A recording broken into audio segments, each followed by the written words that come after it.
Good to have you here for First Principles Daily, Episode 11. Today we reason from raw materials, not analogy. Transmission lines that could cost a few times their copper and steel now run many times that because the real expense sits in permits, queues, and custom builds. A new high-voltage transmission line in the United States today can cost several $millions per mile. The copper, aluminum, and steel inside it represent only a modest fraction of that total. Generation costs have fallen sharply in recent years, yet the wires and transformers that move power remain hostage to slow approvals, fragmented ownership, and one-off engineering. First Principles reasoning starts by asking what the raw material floor actually is. It then asks why the finished price sits so far above that floor. Utilities and developers still plan and build transmission the way they have for decades. Each project begins with a bespoke route study. That study is followed by years of environmental reviews. Land negotiations and state-by-state regulatory filings come next. Right-of-way acquisition alone can stretch across dozens of private parcels and multiple jurisdictions. Each jurisdiction brings its own hearing calendar and appeal process. Once approvals arrive, engineering proceeds line by line. Towers, conductors, and foundations are specified for local soil, wind, and ice loads rather than drawn from a standard catalog. Transformers and substations follow the same pattern. Most units are engineered to order. Lead times run in years because manufacturing capacity itself is allocated through long-term utility contracts. Interconnection queues add another layer. A generator seeking to connect must study impacts on every neighboring line and substation. The generator must then fund upgrades whose scope and cost are negotiated case by case. These steps compound over time. Each delay raises financing costs. Each custom specification raises fabrication cost. Each multi-party coordination meeting adds overhead that never appears in the bill of materials. The result feels normal inside the industry. Every participant has optimized within the existing sequence rather than questioning the sequence itself. Consider a representative 500 kilovolt alternating current line. A rough magic wand estimate begins with the major material streams. Those streams include aluminum conductor, steel core or lattice, concrete foundations, and insulators. Commodity prices for aluminum and steel fluctuate.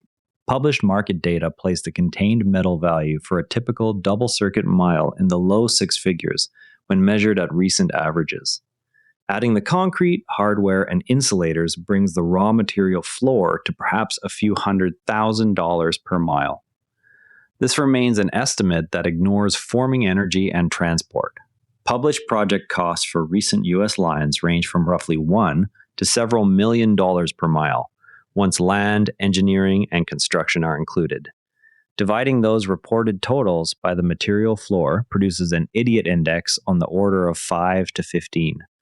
The exact value depends on terrain and regulatory burden. The gap does not sit in the conductor itself. It lives in the multi-year permitting sequence. It lives in the carrying cost of capital during that wait. It lives in the custom foundation designs for each tower site. It lives in the incremental studies required for interconnection. Each of those stages multiplies expense without adding proportional physical material. Advanced conductors that can carry more power on existing towers illustrate the same arithmetic at smaller scale. The material upgrade itself is modest, yet the avoided cost of new right-of-way and new towers can be large.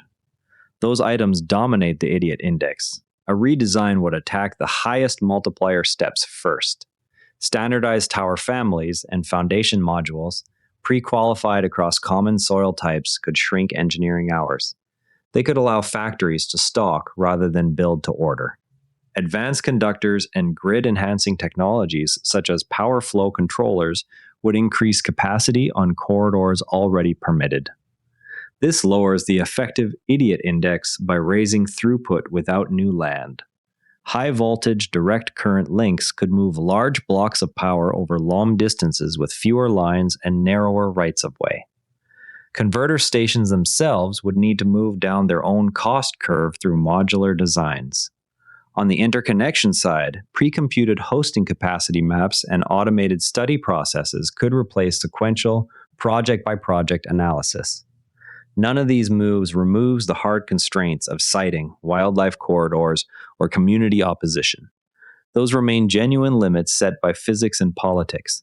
Yet each change attacks a different term in the cost stack. If permitting timelines compress and fabrication shifts toward repeatable modules, the idiot index can fall even while the raw material floor stays roughly constant. The prize is measured not in eliminating every dollar above the floor, but in moving the ratio from double digits towards something closer to the material limit. A line whose price greatly exceeds its contained metal is announcing a process problem, not a shortage of copper. The sequence begins with route studies that take years, then moves through fragmented land deals and repeated environmental reviews. After that comes custom engineering for every tower and foundation, followed by made-to-order transformers that sit in long queues. Interconnection studies then layer on still more case-by-case analysis and negotiated upgrades.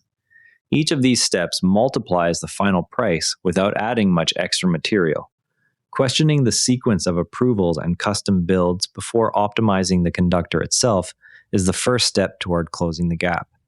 The same pattern appears wherever intermediate steps have accreted without re-examination.